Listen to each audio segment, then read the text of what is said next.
देखती आंखों, सुनते कानों और धड़कते दिलों, आप सबको हमारी तरफ से अस्सलाम वालेकुम। वालेकुम अस्सलाम। जी कैसर साहब? अल्लाह का शुक्र वासी भाई। आपने भी नीला पहना हुआ है? पहले भी तो आए थे, मैं तो चेंज कर लेता। आपकी बास्केट आपको मुनफरिद कर देती है। अच्छा, वैसे है भी मुनफरिद ही है। अच्छा, आइसक्रीम खा के कह रहे यार नमक घट है। वासे भाई बड़े मासूम आदमी ने। अच्छा जी। 20 मंजिला ऊपर जाके याद आया हो मैं तो बेसमेंट च जाना है। लीजिए बुलाते हैं अपने आज की पहली मेहमान को, खास तौर पे कराची तशरीफ लाई हैं। आप सब लोग उनको बेबी बाजी के तौर पे रीसेंट टाइम्स में जानते हैं, मोहतरमा Faiza Hasan.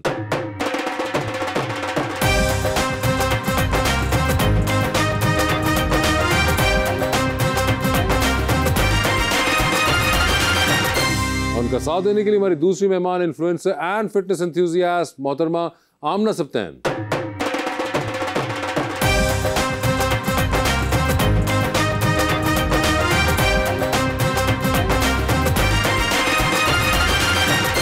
Welcome to the show ji. Faiza ji big fan. मैं आपकी फैन हूँ और कैसर तो मेरे साथी हैं, मैंने काम किया हुआ उनके साथ। बड़े अरसे से आपका इंतजार। एक शेर आपके लिए है कि एक पल बगैर देखे तुझे क्या गुजर गया, ऐसा लगा कि एक जमाना गुजर गया, दिल यूं कटा हुआ है तेरी जुदाई में, जैसे किसी जमीन से दरिया गुजर।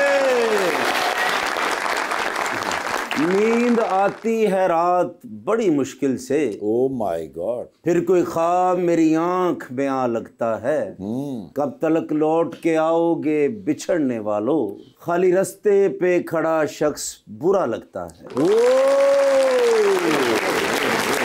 जी फायजा जी, क्या हाल है आपके? बिल्कुल, अल्लाह का शुक्र। पहली दफ़ा आप हमारे शो पे आई हैं, आपसे मुलाकात हो रही है बड़े अरसे बाद। हम बहुत देर से कोशिश कर रहे थे but you have always been busy, तो ये मौका नहीं लग पाता था। आपने शो देखा हुआ है? बिल्कुल। आपने हमारे टैलेंट को तो देखा ही हुआ है। बिल्कुल। और आपने उनके साथ काम भी किया। आप उन चंद लोगों में से हैं जिनसे मैं मिल पा रहा हूँ जिन्होंने उनके साथ काम किया। खुशकिस्मत तो आप हैं।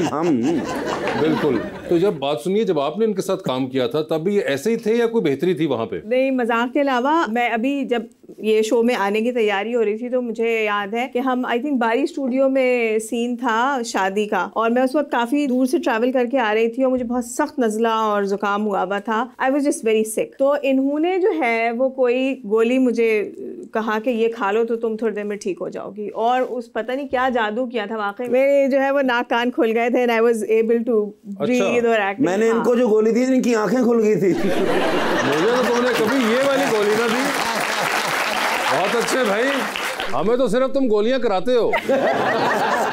गोली दी तुमने फायजा जी को। फायजा जी माशाल्लाह हमारे सुपरस्टार हैं। नहीं बिल्कुल, वो तो हैं, मगर उसके साथ फायजा आपका जो पहला वजूद ला रहा है was the first time that I saw you on screen. I think it was your second या आपका तीसरा? जी, मेरा सेकंड सीरियल था। आई थिंक आपको इसलिए भी याद होगा क्योंकि आप भी उस जमाने में आपके भी प्रोजेक्ट्स इंडस पे बिल्कुल चलते थे। बिल्कुल, हाँ, वो मेरा सेकंड प्रोजेक्ट और बड़ा जबरदस्त ड्रामा था वो। उमैरा अहमद जी का भी वो बिल्कुल बिगिनिंग का वर्क था, और मुझे याद है उमैरा से मेरी पहली बार मुलाकात उसी ड्रामे में हुई थी। What got you into acting? बस मुझे शौक था, मैं हमेशा से फिल्में ड्रामे बहुत ज़्यादा देखने की शौकीन थी, तो वो फिर होता है देखते देखते फिर दिल चाहता है कि चलो हम भी यही करें। द अदर थिंग वॉज के जब आप यंग होते हैं तो आपका जाहिर सी बात है कोई इतना ब्रॉडर विजन तो होता नहीं है, तो बस मुझे ये था कि ज़रा लोग मुझे अहमियत दिया करें और मेरे पीछे ज़रा लड़के वड़के लगा करें। यही होता है। अच्छा, बड़ा सिंपली पुट किया आपने ये इसको।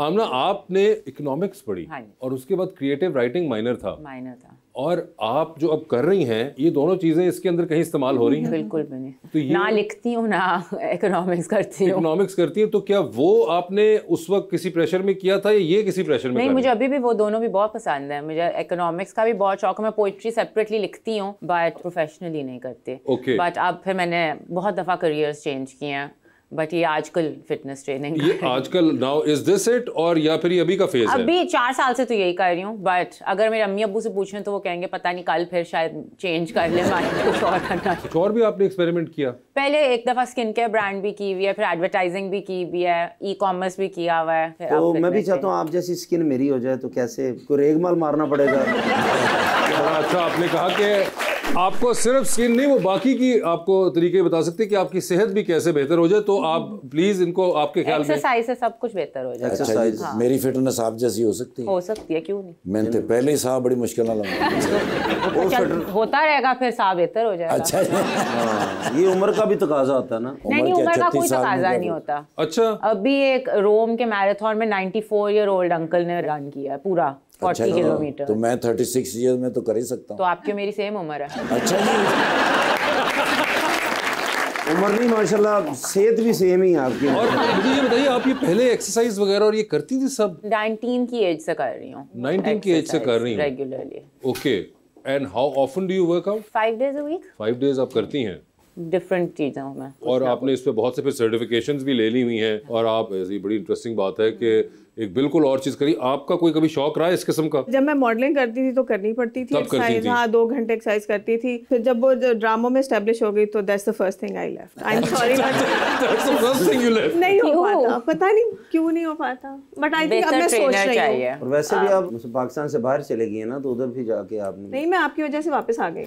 मैं जाने लगा तो आप आ गए। ये क्या बात हुई?